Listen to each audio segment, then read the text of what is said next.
Okay. Good? Yep. Alright, we're out here using the drone and some GoPros and some SLRs to get some cool action shots for an action car sequence that we're going to show you when it's all pieced together. Fly on.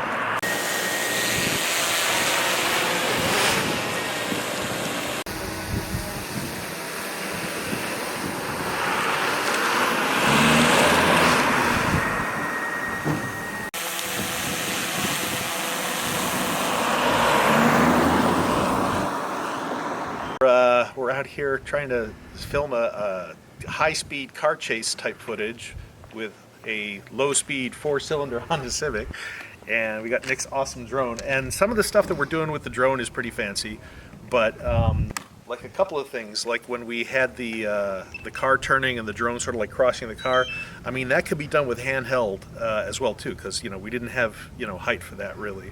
So a lot of these things can be done with handheld cameras or with a camera on attached to another car. We're just using the drone because it's real easy and quick to do the setups. So some of these camera angles that we're working with here are sort of like classic TV action camera angles, like what we're setting up now for what I call the Miami Vice shot, where it's cameras down on the side of the door. You can see the front wheel in the wheel well there. And the idea is we're going along, we're going to make a couple of turns so you can see the wheel turning, and you got the parallax of the background moving laterally in the background.